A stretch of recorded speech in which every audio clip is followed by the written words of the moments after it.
There's a lot of disrespect that happens between men and women in the Black community.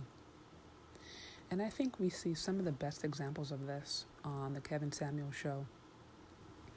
I've been watching this show for months now, and I feel like almost every single episode is a different case study.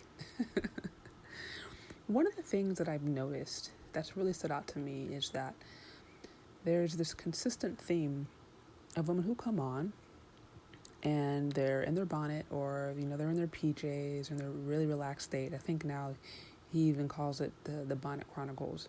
But essentially there's this idea of women who are coming on the platform, and they're just kind of like coming on any old kind of way. And in theory, that I guess isn't necessarily a bad thing, but the reason I found that odd is I'm thinking, okay, so this channel is arguably close to 1 million, right? And there's going to be hundreds of thousands of people who are probably going to see this video. Why would you come on in your rollers with Skittles on your teeth, or with a kid or a dog barking in the background? Like, why not present your best? I always found that a little bit just curious.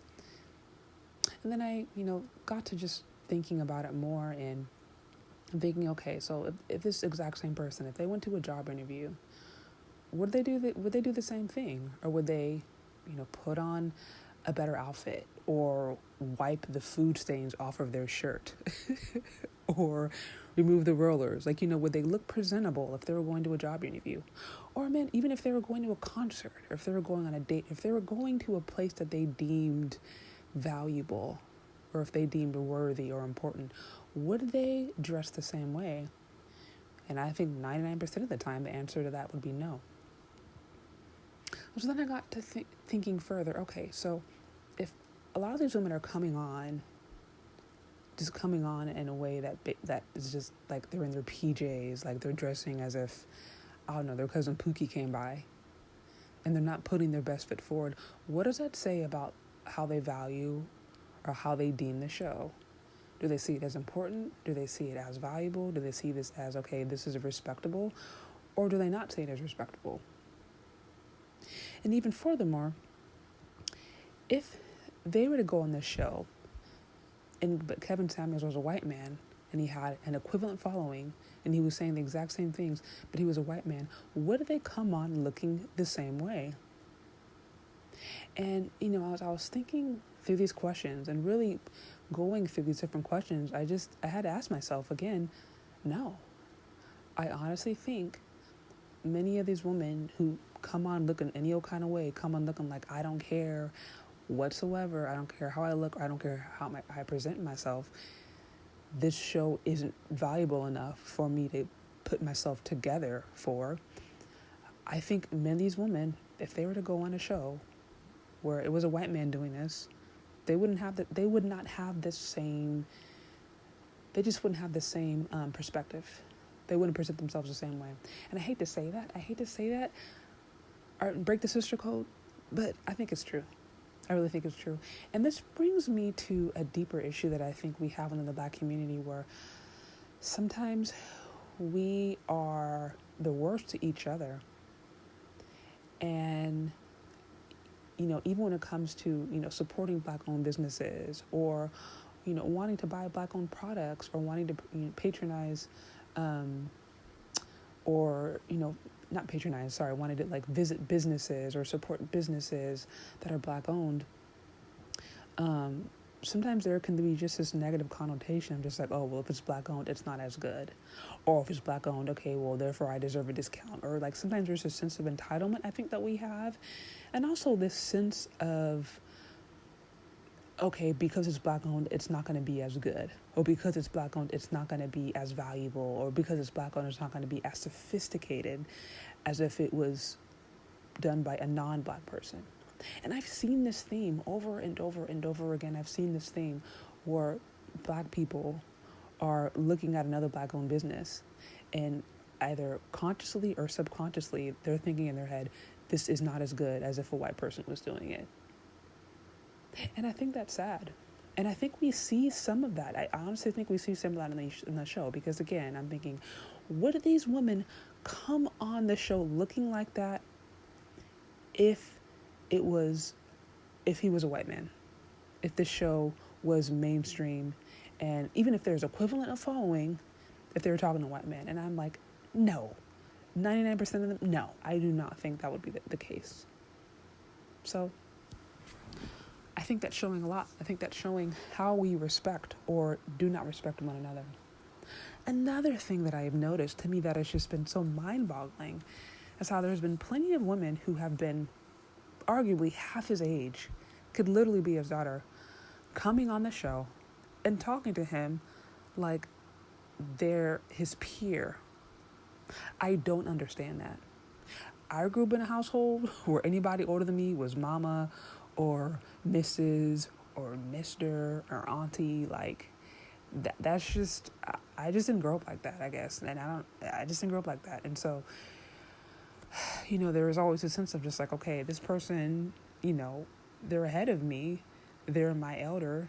Like, I'm going to respect them accordingly. I'm going to treat them accordingly. I'm not going to talk to you as if you were my sister or my brother or you're like my classmate. That just doesn't happen because there's a level of respect.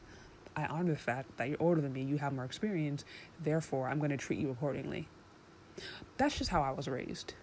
But it's been really interesting for me to see this interchange between, him and some of the different women who are coming on disagreeing. And they're talking to him as if, like, again, he is their peer. He is their classmate. He is their equal. And I'm like, I don't understand that.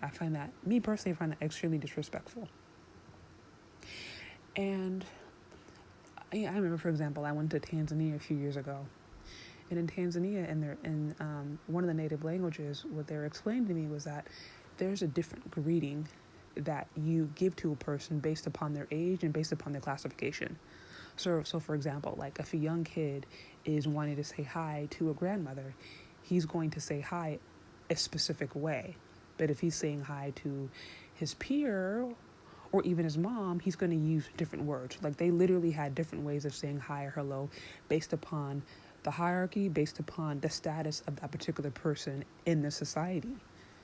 And it was very, very, very clear. Elders are here, parents are here, children are here. Like there was a very clear order, and people treated and acted accordingly. And I found that so interesting. And I also found that there was a sense of order, there was a sense of dignity that the people had there that I just feel like I haven't really seen in Black America. And so now, when I look back to, situations like this and in the Kevin Samuel show, like I said, like which I see as like a case study in the Black community, right? And you have one instance where there's a lot of women coming on, like they don't even see the show as important. They come on with this energy of this show ain't nothing. They just act that way. Their phones all around. Like I said, there's food on their shirts sometimes, or they're in the rollers. Like they come with this energy of, okay, not only is this show not important, and then they talk to him as if he is their peer, which again reinforces you are not important. And so to me, that leads to the conclusion of just like, okay, there's just a lot of disrespect that we have in the community. And I have to wonder, what is at the core of that disrespect? Is it women? Do they disrespect the fact that, they don't agree with what he says? Because here's the thing, I think there's a way that you can disrespect, or you can not agree with what a person says. There's a way you can disagree with a man, or disagree with a person, or disagree with somebody older than you, but still be respectful and still be clear about your place. I truly believe that. Honoring somebody or being respectful doesn't mean that you 100% agree with everything that you say, but I think it's the way you do it. I think it's the way you carry yourself, and I think it's you recognizing, okay, how do I interact with this person in a way that's going to be honorable and respectful, but still hold true to who I am. And I think oftentimes that is lost. And so I'm not saying that in order for you to be respectful to somebody, you have to agree with everything that they're saying. And I'm not saying for those women who come on that they need to agree with all of Kevin Samuels, because no, that's not always the case. But my main contention is the fact that I feel like there's this aura that many of the women are not, that some of them carry this aura to me that reinforces some of the bad pathology we have in the Black community, which is Black owned, Black operated, Black ran, not important. Black man, not important. And I think those are some big issues. Those are some big issues. And what that leads to, again, is disrespect. What that leads to is, again, talking to a man or talking to a superior as if that is their peer. And that causes a whole lot of chaos. It causes a whole lot of confusion, and it causes anger. And I think this is at the core of a lot of the dissension between men and women in the community. Men and women, they don't feel respected anymore. And I think a lot of that is because many of us have lost our place. Women, I think in particular, some of us have lost our place, and we don't understand what does it mean to be a woman, to be who we are, to be strong and confident in who we are, yet still respect and honor our place, and still know our boundaries and embrace our boundaries, not see it as a prison, or not see it as a hindrance, but see it as our protection. I think many of us don't even know what that looks like. And we're put in situations where we're trying to compete with the very man that we actually want or desire. And that causes a lot of chaos, that causes a lot of trauma, and it causes just a lot of confusion. And I think that's a problem. And so, like I said, those are just a few of the things that I've noticed over and over again watching the show. And it's actually been disheartening. I'm not going to lie. It's been very disheartening. It's also been very telling. And all I can say is there's a lot of work to do in the Black community. But what do you think? I mean, is the Black community, or is there a lot of disrespect going on? Let me know. Leave your questions, thoughts, comments, and concerns in the comment section below. Thank you so much for listening if you've gotten this far, and talk later.